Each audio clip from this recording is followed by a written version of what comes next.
Alhamdulillah Rabbil Alamin wal aqibatu lil muttaqin wa bihi nasta'in ala umuri dunya wa din. Asyhadu an la ilaha illallah wa asyhadu anna sayyidana Muhammadan abduhu wa rasuluhu. Allahumma salli wa sallim ala habibil karim sayyidina Mustafa sallallahu alaihi wasallam wa ala alihi wa ashabihi wa man tabi'ahum bi ihsanin ila yaumiddin.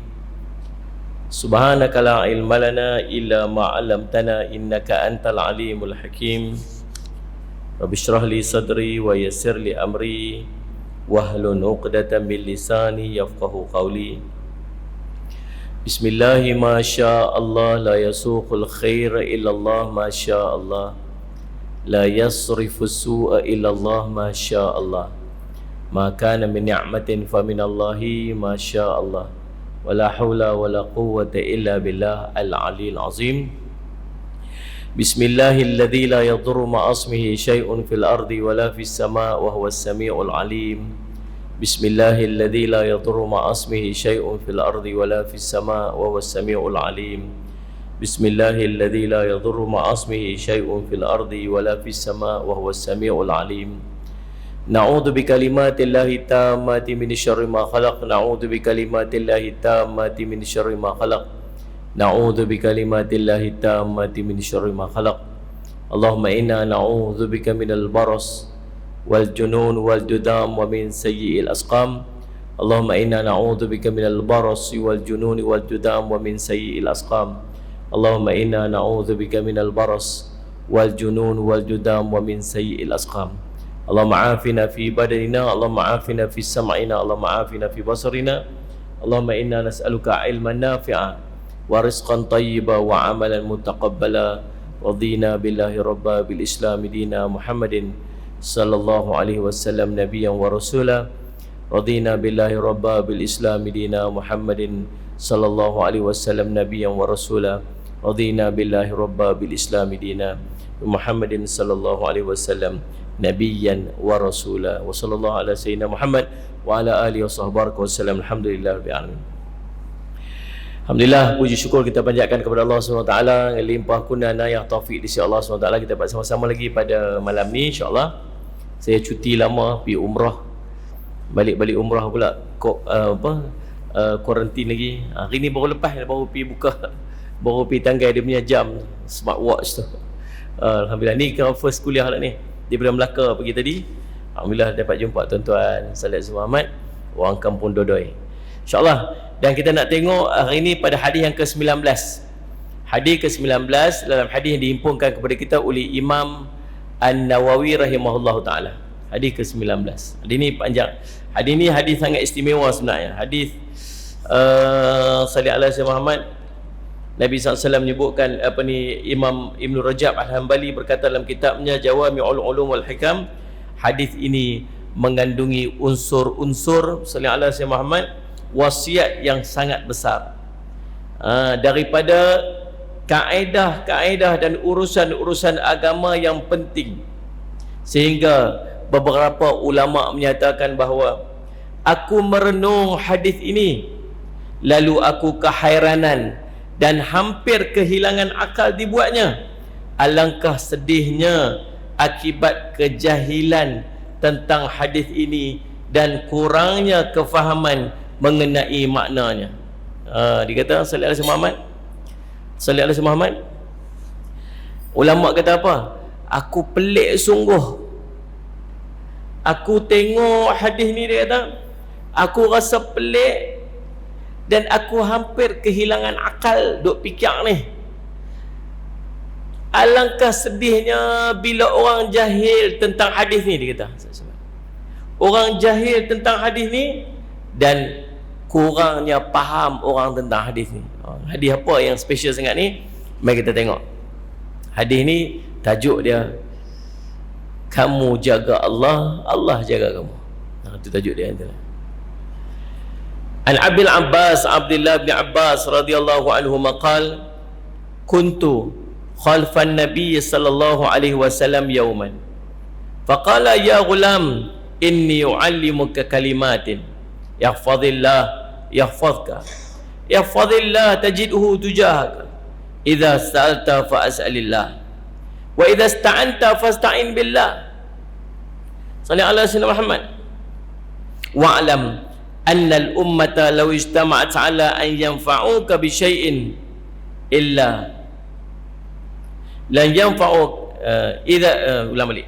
Idza sa'alta fas'alillah wa idza ista'anta fasta'in billah. Wa'lam anna al-ummata law ijtama'at ala an yanfa'uka bi syai'in lam yanfa'uka illa bi syai'in qad kataballahu laka, wa in istama'u ala an yadhurruka bi syai'in lam yadhurruka illa bi syai'in qad kataballahu alayka, rufi'atil aqlam wa jaffatis suhuf, atau kama qala Rasul sallallahu alaihi wasallam, rawahu Tirmizi. Daripada Abu Al-Abbas radhiyallahu anhu. Siapa Abu Al-Abbas? Abdullah ibni Abbas radhiyallahu anhuma. Sallallahu alaihi wasallam katanya, pada satu hari aku berada di belakang Rasul sallallahu alaihi wasallam, membonceng di belakang Nabi sallallahu alaihi wasallam, naik unta sama-sama Nabi sallallahu alaihi wasallam. Siapa dia? Abdullah bin Abbas radhiyallahu anhuma. Lalu tiba-tiba Nabi SAW beralih dekat dia. Nabi kata, ya ghulam, wahai anakku. Ghulam bahasa Arab ni budak kecil, itu dia panggil ghulam. Kita kalau ghulam ni orang tua-tua lah. Tambah mamu ni apa ghulam. Ghulam ni budak-budak umur belah-belah tahun tu, bawah tu dia panggil ghulam. Sallallahu Muhammad. Lalu subhanallah dia kata, ya ghulam, wahai anakku ataupun wahai budak, inni u'allimuka kalimatin. Ni dia kata, sesungguhnya aku nak mengajar kepada kamu beberapa kalimat. Ihfazillah yahfazka. Kamu jagalah Allah, nescaya Allah jaga kamu. Ihfazillah tajidhu tujahaka. Kamu jagalah Allah, nescaya kamu akan dapati Allah berada di hadapan kamu. Salli ala sayyidina Muhammad. Idza sa'alta fas'alillah. Kalau kamu nak minta apa-apa, minta daripada Allah. Wa idza ista'anta fasta'in billah. Kalau kamu nak minta tolong dengan Allah. Wa'lam anna al-ummata law istama'at ala an yanfa'uka bi syai'in lan yanfa'uka illa bi syai'in qad kataballahu laka.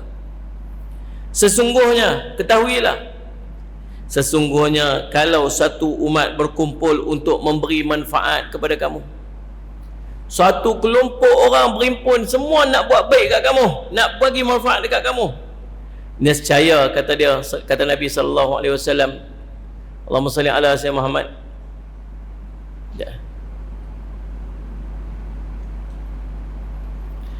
Nescaya, kata Nabi sallallahu alaihi wasallam, Allahumma salli ala sayyidina Muhammad, mereka tidak akan dapat memberi manfaat kepada kamu kecuali dengan apa yang telah dituliskan untuk kamu. Wa in istama'u ala an yadhurruka bi syai'in lam yadhurruka illa bi syai'in kataballahu alaika. Dan sesungguhnya kalau berimpun satu kelompok, satu umat, semuanya nak memberi mudarat kepada kamu, mereka tak akan dapat memberi mudarat kepada kamu melainkan apa yang telah tertulis kepada kamu. Rufi'atil aqlam wa jaffatis suhuf, telah diangkat kalam dan telah keringlah dakwatnya. Hadis riwayat Imam At-Tirmizi. Baik, Allahumma salli ala sayyidina. Mari kita nak tengok sikit daripada hadis ni. Satu hari, salli ala sayyidina Muhammad, anak kepada bapa saudara Nabi sallallahu alaihi wasallam. Siapa? Abdullah bin Abbas. Abdullah bin Abbas radhiyallahu anhuma, anak pada pak saudara Nabi. Pak saudara Nabi Al-Abbas bin Abdul Muttalib. Jadi kalau anak pak menakan ni jadi apa? Sepupu lah. Al-Abbas ni, Abdullah ini sepupu Nabi SAW. Tetapi walaupun sepupu Nabi SAW, dia lahir waktu Nabi SAW dah hijrah dekat Madinah. Nabi dah hijrah Madinah, baru dia lahir Abdullah bin Abbas sekitar tahun kedua hijrah, baby lagi lah. Dan ada satu sunnah, bila dapat anak pergi buat apa? Pergi tahnik. Orang kita kata belah mulut. Orang pertama yang kena tahnik ialah Abdullah bin Abbas radhiyallahu anhu. Bawa pergi kat Nabi, Nabi ambil kurma, Nabi SAW masukkan dekat dalam mulut dia. Panggil tahnik, sunnah Nabi SAW. Dan Nabi SAW doa dengan satu doa yang sangat masyhur, yang setiap orang yang tahnik dia akan baca doa ni. Dan kita juga kena duk baca doa ni kat anak-anak kita ni. Allahumma faqihhu fid din wa 'allimhu ta'wil. Ya Allah, engkau faqihkanlah dia dengan agama dan alimkanlah dia dengan takwil kepada Al-Quran. Maka dia ni Abdullah bin Abbas membesar jadi orang yang sangat faqih dalam agama dia dan sangat alim berkat pada doa Nabi SAW. Kita ada baby bawa pergi dekat orang-orang alim untuk dia tahnik. Ulama kata perangai tok guru tu akan turun dekat dia sikit. Tok guru ni alim, dia soleh, dia kesolehan tu mudah-mudahan sampai ni berkat sampai dekat anak tu. Kita pergi tunjuk sendiri. Ya nak? Dapat anak dia tahnik, dia pun baik alak dia pun kat budak tu. Tu perangai sopa jempak dia. Dia pengaruh pak dia mah ada pasal duduk dengan pak dia. Tapi paling tidak keberkatan daripada ulama tu mau nak sampai ke anak kita tu dengan kita pergi tahnik dekat orang tu, dekat alim-alim ulama, dekat orang soleh. Orang dulu panggil lebay. Orang dulu dia panggil lebay. Lebay ni bukan tunggu orang alim, orang soleh rajin pergi masjid, orang panggil lebay. Orang soleh-soleh, cakapnya, akhlaknya baik. Kadang-kadang dia tak faham hukum agama, tak faham, tapi dia tu soleh rajin pergi masjid apa semua. Kalau apa-apa memang orang duk rujuk kat dia, perkataan-perkataan dan bahasa-bahasa dia orang dengar, dia panggil lebay dulu. Sampai ke tahap lebay tu lekat pun dekat IC pun ada lebay sekali. Orang dulu lebay. Orang tu bagi pilah tahnik bawa budak tu kat anak-anak kita, cucu kita pergi kat lebay, pergi kat tutup guru, pergi kat alim ulama, kok guru-guru Quran, nak ambil keberkatan ayat liok dah tu. Saya lihat sama mudah-mudahan mengalir keberkatan tu pada anak cucu kita tu. Itu yang dibuat Nabi SAW kepada Abdullah bin Abbas. Abdullah bin Abbas membesar jadi seorang yang sangat hebat sungguh. Mai zaman Sayyidina Umar radhiyallahu anhuma, dia ada satu kitab tafsir, nama kitab Tafsir Ibnu Abbas radhiyallahu anhu, yang menjadi rujukan kepada ulama-ulama mufassirin yang mai kemudian semua merujuk kepada tafsir Ibnu Abbas radhiyallahu anhu. Satu hari zaman Sayyidina Umar radhiyallahu anhu, dia panggil para sahabat mai berhimpun. Sahabat-sahabat senior ni, sahabat-sahabat otai ni. Nabi SAW dah wafat, Sayyidina Abu Bakar dah wafat. Zaman Sayyidina Umar radhiyallahu anhu jadi khalifah. Sayyidina Umar memegang gelaran Amirul Mukminin, itu zaman Sayyidina Umar radhiyallahu anhu. Sayyidina Abu Bakar tak pakai Amirul Mukminin lagi. Sayyidina Abu Bakar pakai Khalifah Rasulullah SAW. Khalifah pengganti kepada Rasulullah SAW. Itu gelaran Sayyidina Abu Bakar. Bila mai Sayyidina Umar radhiyallahu anhu, dia memegang gelaran Amirul Mukminin. Saya semak ketua kepada orang-orang mukmin, orang beriman. Lalu dia panggillah para sahabat yang berbaki, yang masih yang senior-senior ni, yang tua-tua ni, mai berhimpun dalam satu majlis dengan khalifah. Dalam ramai-ramai itu dia turut panggil bersama dengan depa ni seorang budak namanya Abdullah ibni Abbas radhiyallahu anhu.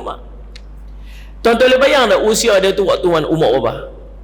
Kalau dia lahir 2 tahun selepas hijrah, maksudnya Nabi SAW wafat tahun ke-10 hijrah. Waktu Nabi wafat, dia baru usia lebih kurang 8 tahun. Mai Sayyidina Abu Bakar radhiyallahu anhu memerintah 2 tahun, tambah lagi 2 tahun, baru 10 tahun. Mai zaman Sayyidina Umar radhiyallahu anhu panjang sikit. Sayyidina Umar memerintah 10 tahun. Mungkin dalam tanda umur belas tahun betul-lah. Yang lain semua tua-tua ni, sahabat-sahabat Rasul ni. Sahabat ni siapa? Sahabat ialah orang yang pernah tengok Nabi sallallahu alaihi wasallam, dapat gelaran sahabat.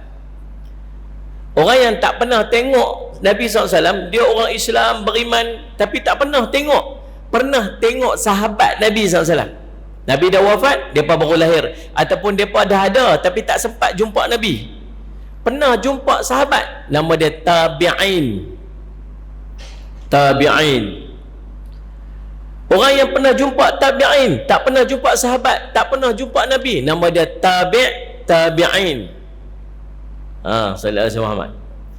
Jadi yang duk ada ni semua sahabat-sahabat senior, sebab Nabi dah wafat dah. Tiba-tiba Abdullah Ibnu Abbas radhiyallahu anhumah duk dalam majlis tu ramai-ramai sekali. Sampai ada di kalangan sahabat-sahabat yang senior-senior ni kata, apa pasal apa panggil budak ni? Kalau panggil budak ni, kami pun nak panggil anak-anak kami mai juga. Sayyidina Umar kata, tunggu saya. Lalu berlakulah muzakarah. Ada satu pertanyaan yang Sayyidina Umar tanya dekat para sahabat yang duk ada ni. Apa yang kamu faham tentang ayat Idza jaa nasrullahi wal fath wa ra'aitan nasa yadkhuluna fi dinillahi afwaja fasabbih bihamdi rabbika wastaghfir innahu kana tawwaba. Apabila datang kepada kamu pertolongan dengan pembukaan, ini kota Mekah, pembukaan kota Mekah, kamu akan melihat berbondong-bondong orang masuk Islam. Fasabbih, maka bertasbihlah. Sallallahu alaihi wasallam Muhammad.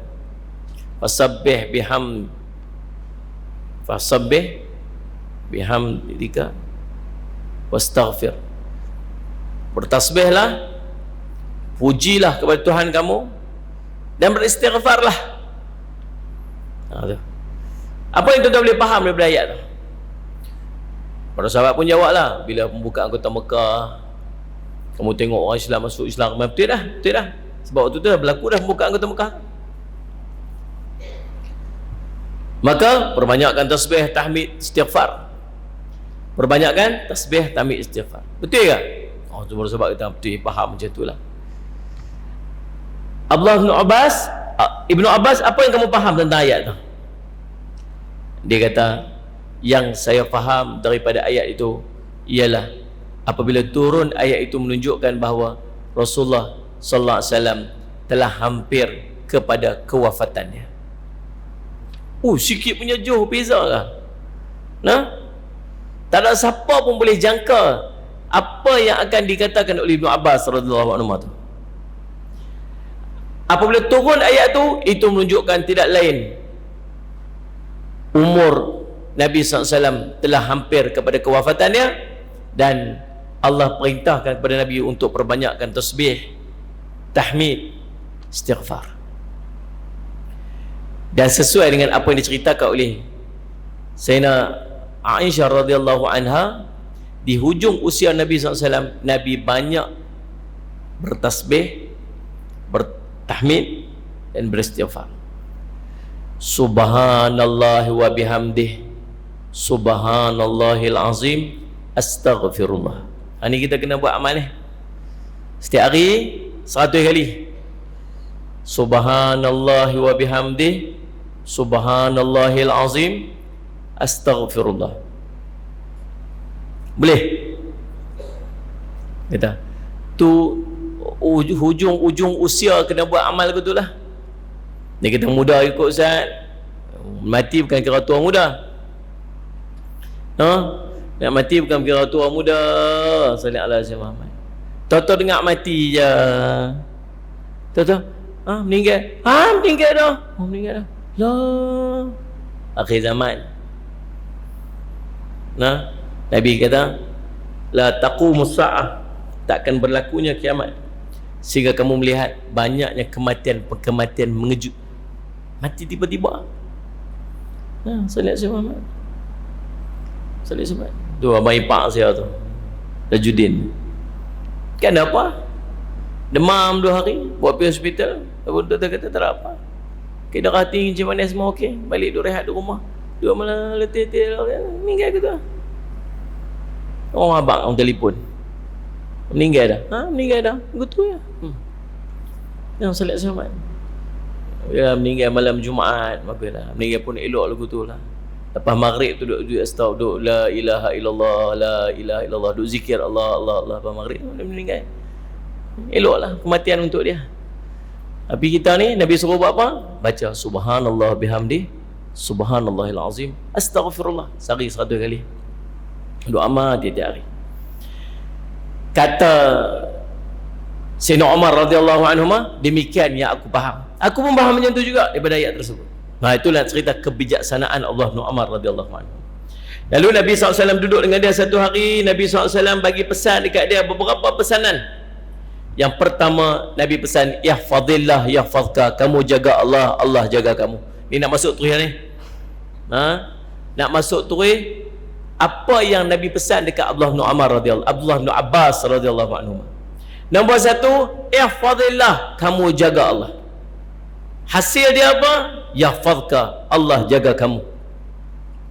Apa maksud kamu jaga Allah? Dia nak faham elok ni. Sebab ulama ni kata apa ni? Kata Ibn Rajab Al-Hambali, dia sebut apa? Salih Al-Syamad. Ada ulama kata apa? Aku heran sungguhlah. Ni hadis yang macam ni punya hebat pun orang tak faham.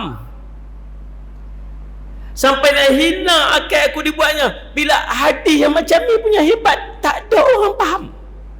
Mereka tak mengerti hadis ni. Tuan-tuan jangan sampai jadi orang yang sebutkan ulama ni nak faham apa maksud ihfazillah. Kalau orang tanya kita, kamu jaga Allah, apa maksud kamu jaga Allah? Tuan-tuan catat berapa poin ni. Nombor satu, kamu sallallahu alaihi wasallam Muhammad beriltizam dengan segala perintah-perintah Allah dan berhenti pada batasan, jangan kamu menghampiri dia. Faham apa yang Allah perintah kat kita dan kita nak buat semua. Ni kamu jaga Allah. Apa yang Allah larang, jangan pergi dekat dengan dia. Maksud dia apa ni? Maksud dia apa ni? Nombor satu, maksud dia daripada perkataan satu, laksanakan apa yang diperintahkan oleh Allah ke atas kamu dan jangan bersikap acuh tak acuh dengan dia. Apa yang Allah perintah kat kamu, buat sungguh-sungguh. Nak buat ni semua tuan-tuan, benda Allah perintah ni tumpang hidup je, mati tak payah buat lah. Ni nak semayang sungguh-sungguh, tuan-tuan tak fikir lah. Semalam malam nisfu Sya'ban, malam nisfu Sya'ban, semalam ni malam makbul doa tuan. Nabi keluar pada rumah dia tengah malam, pergi dekat bakit, angkat tangan ni macam tu, angkat tangan macam tu. Sayyidina Aisyah duduk di rumah. Sayyidina Aisyah, mana suami aku ni keluar, tak tahu pergi mana. Mai cemburulah hati. Keluar-keluar pergi tengok Nabi SAW duduk dekat perkuburan bakit tu, tengah duduk angkat tangan macam tu. Sayyidina Aisyah kata apa? Aku ingat kamu pergi rumah isteri kamu yang lain, cemburu. Nabi SAW picit hidung dah, picit manja-manja gitulah, picit-picit. Syaitan telah menguasai kamu macam tu. Imam Syafi'i rahimahullah kata dalam kitabnya Al-Um, telah diperdengarkan, telah diberitahukan kepada dia, kata Imam Syafi'i, malam nisfu Sya'ban merupakan salah satu dari malam-malam makbul doa daripada 5 malam. Satu malam Jumaat, yang kedua malam nisfu Sya'ban, yang ketiga malam 1 Rejab, yang keempat dan kelima malam 2 hari raya. Semalam malam Jumaat pun dia, malam nisfu Sya'ban pun dia punya power semalamnya doa ni. Siapa duk tidur saja rugi sampai tahun depan ni. Malam mau betul-betul duk angkat tangan betul-betul yang duk minta ni. Salah satu benda yang tuan-tuan kena minta tahu apa semalam ni? Tahu apa dia? Ya Allah, bagilah aku rasa khusyuk sekali dalam sembahyang aku, sebab aku tak pernah rasa khusyuk dalam sembahyang sampai ni. Ada minta ke tu? Ya Allah, bagilah sekali aku nak rasa macam mana khusyuk sembahyang, sebab aku tak pernah rasa lagi khusyuk sembahyang aku macam mana. Kita tak minta pun, tak apa siapa, sebab kita tak rasa pun benda tu penting untuk kita. Kita minta macam-macam. Minta nak kaya lah, minta nak tu lah, minta nak guni lah, minta dia orang baik lah, tak sihat tubuh badan lah. Kut lah sekali nak minta lah hidup kita. Ya Allah, bagilah aku nak rasa khusyuk sembahyang tu lagu mana. Aku tak pernah rasa, tak pernah rasa sepanjang hidup, dan tak pernah kisah pun rasa tak rasa.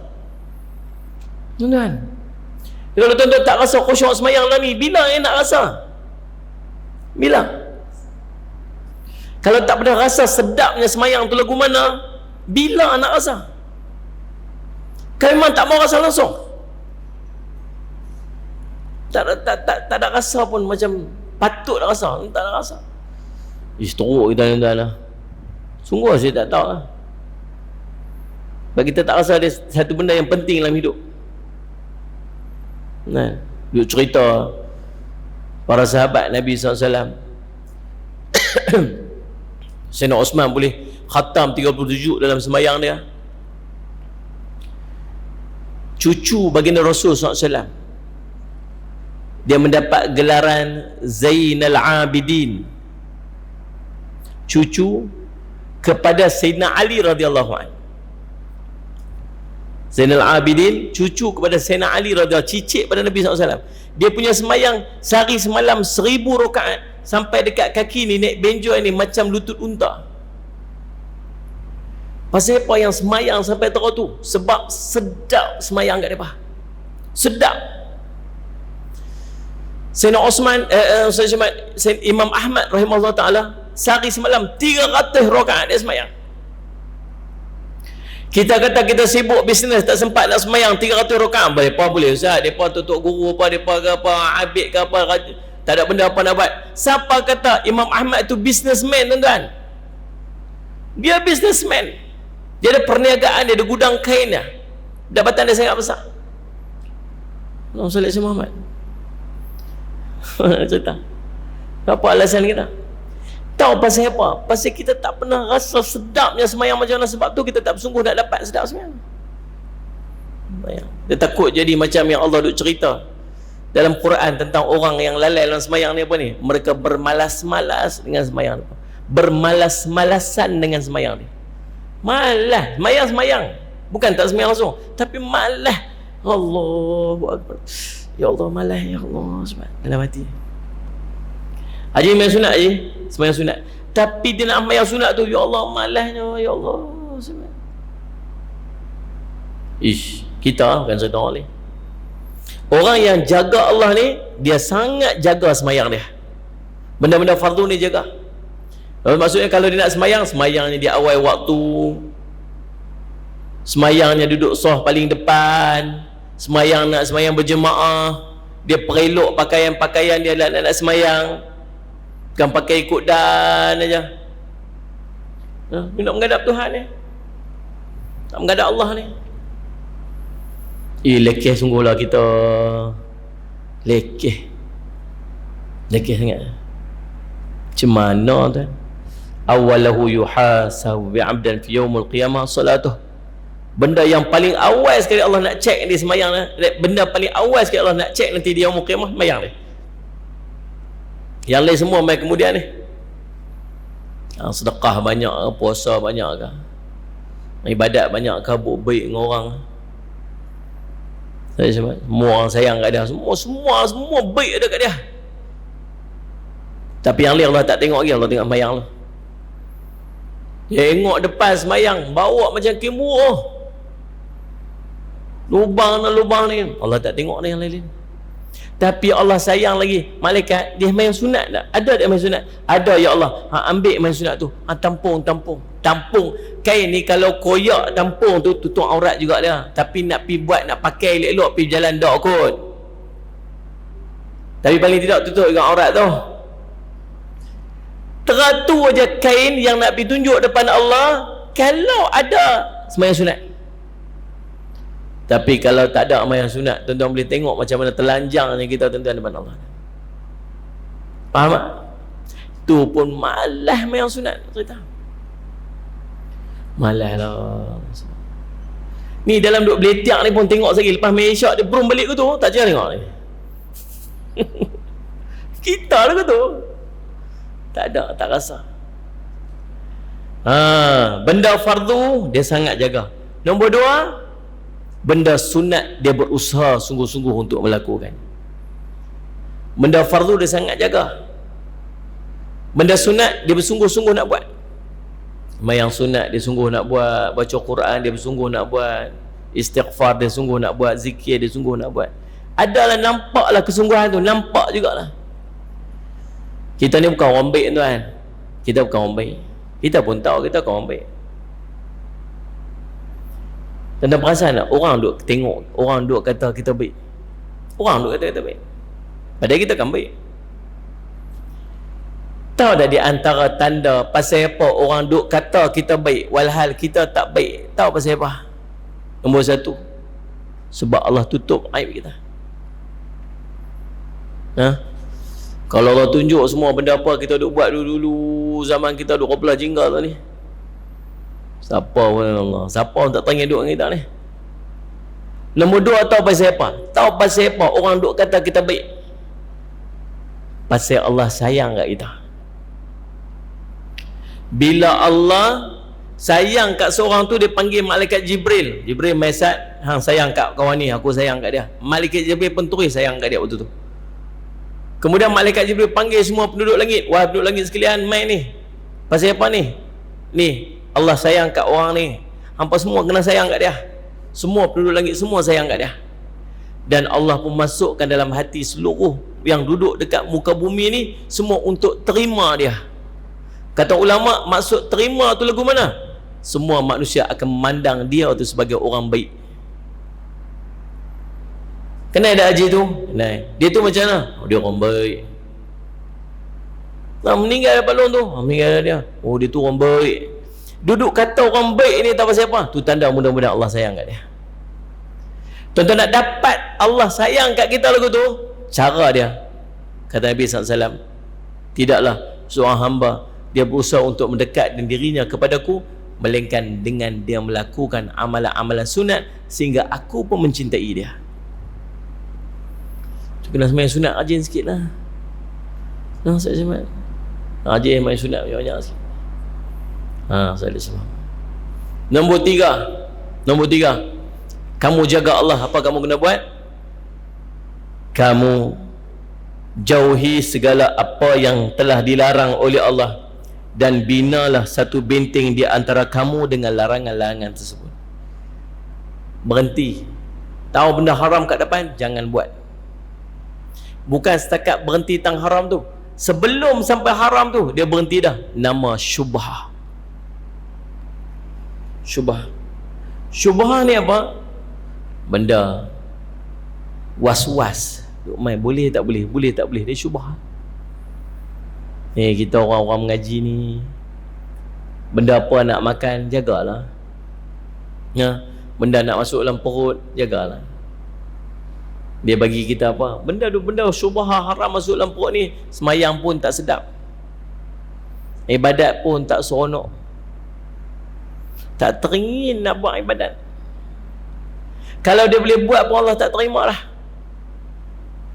Lebih dahsyat Nabi kita apa? Salih ala sama al-lahmun nabatun, daging yang tumbuh daripada benda yang haram. Fannaru aula bih, api neraka lah yang paling layak untuk dia. Jaga. Sebelum sampai yang haram tu, dia jaga yang syubhah. Ni orang jaga Allah. Bila dia jaga Allah dengan 4 benda tadi ni, yang wajib dia buat sungguh-sungguh, yang sunat dia berusaha untuk buat, yang 3 haram dia berhenti, yang keempat dia jaga yang syubhah. Bila dia jaga yang ni, maka saksikanlah bagaimana Allah jaga kamu. Nombor 1, macam mana Allah jaga kita ni? Allah akan menjaga akidah kita daripada tersasar. Akidah kita betul. Ini penting tuan-tuan. Salih ala Syekh Muhammad. Tak asal dalam kereta jam dekat Batu Uban, saya duduk tengok dalam Facebook, duduk bergaduh sama-sama orang Islam, masing-masing menyesatkan di antara satu sama lain. Ni semenjak semenjak tempoh PKP ni, saya takutlah tuan-tuan, satu pihak menonjol lagi, hang sesat, hang batil, hang bid'ah, hang masuk neraka. Ni la haula wala quwwata illa billah. Sesat ni, mai aku jumpa hang. Ni aku betul. Hang duduk dekat mana? Aku pergi jumpa hang lah ni. Mailah jumpa aku. Aku duduk dekat masjid macam ni. Mai, hang mai waktu mana pun aku ada dekat masjid tu. Gaduh ni. Tahu sama-sama orang masjid tu. Pasal apa? Masing-masing duduk pertahankan yang depa dah orang betul dan orang sana lagi tu sesat. Macam-macam pahaman duk main lah ni. Takut tuan-tuan, saya risau Tuan-tuan boleh bayang tak? Tuan-tuan boleh bayang tak? Nabi sebut 72 golongan akhir zaman. Satu je yang masuk syurga. Yang lain lagi 71 semua masuk neraka. Tuan-tuan agak yang 70, yang lebih 70 golongan tu, tuan-tuan agak depa tahu tak kata depa tu sesat? Faham tak saya tanya tu? Depa tahu tak kata depa sesat? Depa tak tahu lah. Kalau depa tahu takkan depa duduk kat situ. Yang 72 tu tahu siapa? Semua orang Islam yang mengaku depa Islam. Ni tak termasuk dengan orang bukan Islam ni. Ni di kalangan ni yang mengaku kami beriman ni. Sebab tu ada 4 waktu nanti yang dia waktu ni dekat akhirat, dekat akhir zaman ni, dia bukan dia menentukan dia tu Islam ataupun tidak. Keadaan dan suasana waktu tu akan tunjuk dia orang Islam ataupun tidak. Padahal dia anggap, dia duk rasa macam dia orang Islam. Nabi sebut akhir zaman iman akan keluar daripada hati seorang ni macam anak panah keluar daripada busur dia, punya laju sampai dia tak tahu kata dia tak Islam dah. Kamu duduk pada zaman fitnah, yang fitnah ini seperti kepingan malam yang gelap. Pagi-pagi dia Islam, petang dia kafir. Petang-petang dia Islam, pagi-pagi dia kafir. Nabi sebut. Nombor 1, waktu matahari naik sebelah barat. Naik matahari sebelah barat, dia tak ada. Bukan dia nak tentu Islam dia ataupun tidak. Nombor 2, waktu dukhan, mai asap selimut bumi 40 hari. 40 hari asap 40 hari. Waktu tu nak tengok dia orang Islam atau dia orang bukan Islam. Orang Islam macam berengus ya. Macam berengus ya. Orang bukan Islam keluar cecak daripada hidung dia, keluar daripada telinga dia. Tahu ni orang bukan Islam. Nombor 3, sehari sebelum Dajjal muncul. Sehari Dajjal nak muncul, esok Dajjal nak muncul. Sallallahu alaihi Muhammad. Esok Dajjal nak muncul, hari ni orang Islam dengan orang bukan Islam, dia akan duduk terpisah. Dia takkan duduk sekali. Tahu dah, bukan panggil orang bukan Islam ni, dah. Hati dia akan terpisah. Orang Islam akan duduk dengan kelompok orang Islam saja. Orang bukan Islam akan duduk bersama dengan orang-orang munafik dan orang-orang yang menganggap kata dia orang Islam. Yang keempat, waktu Sallallahu alaihi Muhammad ad-dabbah, mai binatang mecok. Dia bawa tongkat Nabi Musa, cincin Nabi Sulaiman. Dia jumpa siapa pun dia cok kat dahi. Jadi putih, jadi hitam. Yang putih tu orang Islam, jadi hitam tu orang kafir. Yang kelima, ada 5. Yang kelima, ni semua cerita akhir zaman ni. Yang kelima, waktu mana? Waktu dia main angin sejuk yang mematikan semua orang Islam. Dalam hati dia ada satu besar zarah dah. Sebesar zarah saja Islam, dia akan mati. Angin sejuk main masuk bawah ketiak semua, mati. Tuan-tuan boleh bayang tak kalau tuan-tuan ada waktu tu? Ada waktu tu, tuan-tuan tengok ramai orang mati. Orang ni rebah mati, orang ni rebah mati, orang ni rebah mati, orang ni rebah mati. Tiba-tiba kita tak mati. Lalu kita kata apa? Syukur aku tak mati, aku diselamatkan. Faham tak faham? Padahal dia tak tahu dengan dia tak mati itu menunjukkan yang dia bukan Islam. Dah. Saya duduk tengok balah ni tuan-tuan semua Allah, sampai ke tahap terang-terang ulama seluruhnya kata dia tak betul. Keluar fatwa daripada kerajaan, daripada mufti-mufti bawa keluar kata, tak, fahaman yang kamu bawa tu salah. Stang ni salah, part ni salah, dalil ni buat keluar, dalil tu buat keluar hujah tu salah. Tuan-tuan ingat senang mufti Jabatan Mufti nak buat keluar satu-satu fatwa kata orang ni sesat, orang ni sesat. Tuan-tuan tengok macam mana dia pertahankan hujah dia. Dan lebih dahsyat lagi, macam mana pengikut dia mempertahankan dia. Dan mereka ni pula jadi orang yang salah. Bila semua orang kata kami salah, itu menunjukkan kami betul. Sebab akhir zaman Islam itu dagang, tak akan kembali dagang. Kita pun pening kepala, ada aku salah ke? Betul ke aku salah ke? Jangan main tuan. Akhir zaman. Tuan-tuan nak selamat daripada fitnah ni, satu je. Kamu jaga Allah, Allah jaga kamu. Tuan-tuan semayang elok-elok, tuan-tuan jaga semayang sunat elok, tempat ni Allah akan pelihara kita, insyaAllah. Kita tak akan keliru. Ni kalau betul Imam Mahdi nak muncul ni, kalau betul Imam Mahdi nak muncul ni, salji turun dah tuan-tuan, salji turun dah kat negara Arab tu. Bukan tahun ni je, berapa tahun dah ni. Salji turun Gunung Kinabalu pun turun dah. Tapi tak ada kaitan dengan hadis lain tu. Kalau cerita salji turun tanah Arab tu, ada pula sikit nak boleh kait dengan peristiwa bila Imam Mahdi nak muncul. Nabi kata apa? Ataituhum walau habuan ala salj. Datangilah dia walau kamu terpaksa merangkak atas salji. Nabi sebutlah juga ada salji tu. Salji turun kota apa, Gunung Kinabalu tu. Tuan-tuan nak pergi tengok bila nak kiamat, Ustaz, nak kiamat pasal apa? Salji dah turun di kota, di Gunung Kinabalu.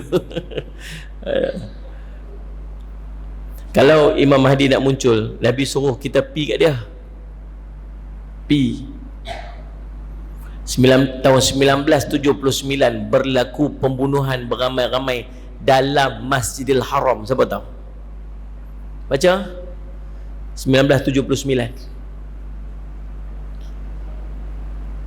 Ada satu tuan-tuan pi dekat kawasan Jihad.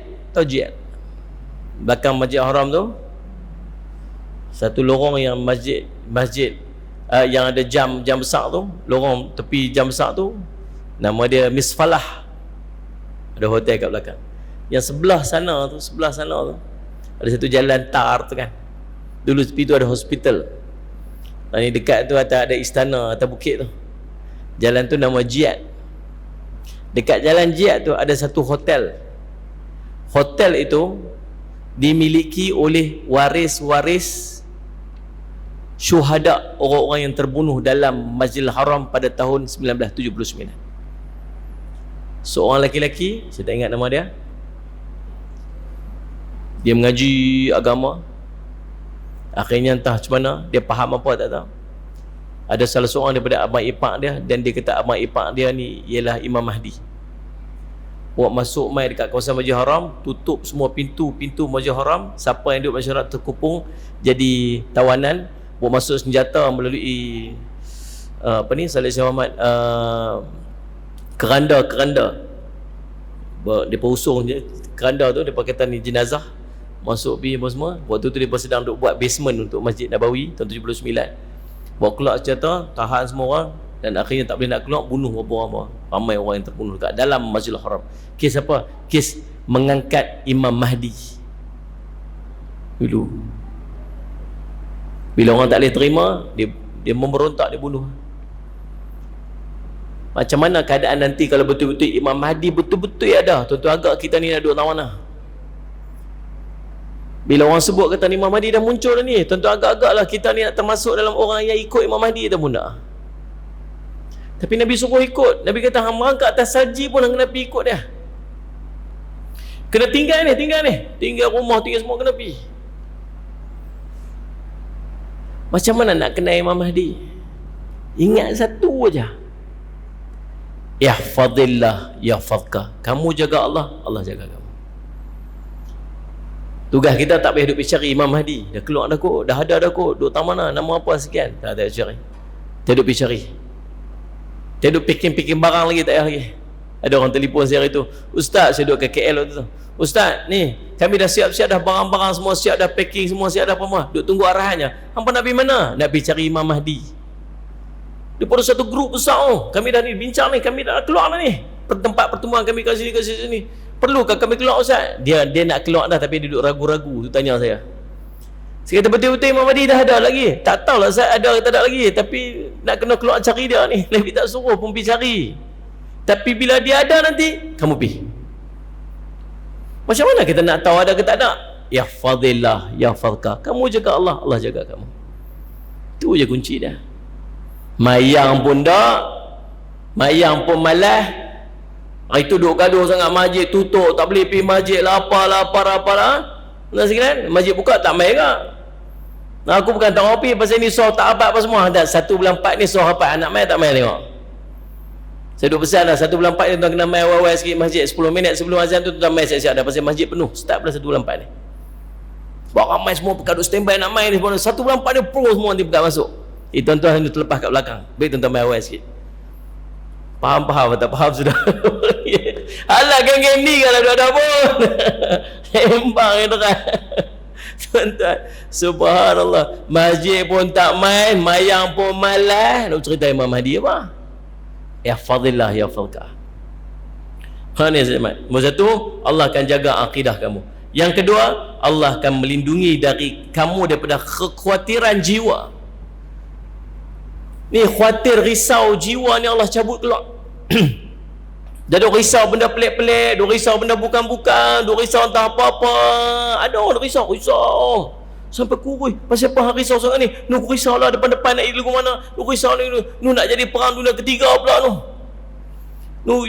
Ukraine dengan Rusia nu. Rusia ni ada satu blok negara pula ada sokong dia. Yang Ukraine pula satu blok pula. Depa ni anytime tau. Nu keluar pula perang nuklear apa semua. Ni tak tahu bila nak jadi tak tahu lah apa semua ni. Susah hati sangat. Duk khawatir jiwa.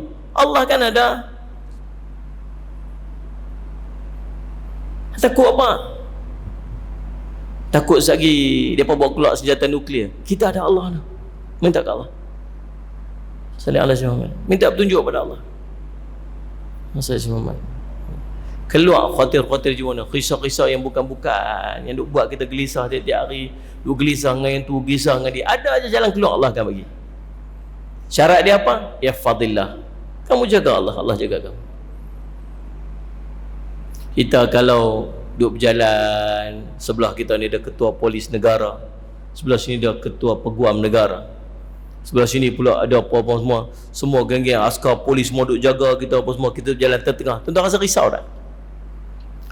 Tak risaulah, kan? Takut apa ni semua duk ada hebat-hebat ni kira kanan kita ni. Sallallahu Muhammad. Kita tak payah ada semua tu. Ya fadillah tujidhu tujahaka. Kamu jaga Allah, kamu akan dapati Allah berada di hadapan kamu. Bukan ketua polis negara, bukan ketua peguam negara, bukan ketua polis, bukan orang ni, bukan askar, bukan tentera. Allah duduk dengan kita. Allah akan perhati kita. Allah akan berada di hadapan kita. Allah akan protect kita. Takut apa? Syarat dia jaga Allah. Sallallahu alaihi wasallam. Lagi Allah akan selamatkan kita daripada najis kesesatan. Tak sesat. Panduan hidup tu Allah tunjuk, kita elok aja. Lagi Allah akan melindungi kamu daripada kejahatan-kejahatan makhluk. Makhluk tak boleh buat khianat kat kamu, bukan. Tu Allah sebut dalam hadis ni. Kalau berimpun seluruh makhluk yang dulu, kini, yang akan datang, semua berimpun, semua untuk bagi mudarat kat kamu. Mereka takkan boleh bagi mudarat kat kamu walau sikit pun, melainkan apa yang telah Allah tulis dalam kitab. Takut apa? Allahumma. Lagi, dan Allah akan menahan kamu daripada syaitan-syaitan jenis manusia dan jin. Sallallahu alaihi wasallam. Faham tak? Dan menolak daripada kamu segala kesakitan dan kezaliman, serta dari orang-orang yang mengikuti jalan kamu daripada kalangan ahli keluarga dan kaum kerabat kamu. Siapa pun tak boleh nak buat mudarat apa dengan kita. Kunci dia apa? Kunci dia balik tadi ni. Yahfazillah yahfazka. Kamu jaga Allah, nescaya Allah akan jaga kamu. Kemudian dalam hadis ini cerita juga tentang apa? Tentang nanti sallallahu alaihi wasallam Muhammad, apabila kamu nak minta pada Allah, kalau kamu nak minta apa-apa, mintalah kepada Allah SWT. InsyaAllah itu kita akan sambung pada pertemuan kita yang akan datang, insyaAllah. Mudah-mudahan jadi manfaat kat kita. Saya minta ampun, minta maaf salah dan silap. Aku qouli hadza wa astaghfirullah li wa lakum. Wassalamualaikum warahmatullahi wabarakatuh. Bismillahirrahmanirrahim. Alhamdulillah rabbil alamin, wassalatu wassalamu ala rasulil amin sayyidina Muhammadin wa ala alihi washabihi ajma'in. Allahumma faqihna fid din wa 'allimna ta'wil waj'alna min ibadikas shalihin wahdina siratal mustaqim. Allahumma arina haqqa haqqan warzuqna ittiba'ah wa arina batila batilan warzuqna ijtinabah. Wa sallallahu ala sayyidina Muhammadin wa ala alihi wasallam. Walhamdulillahirabbil alamin.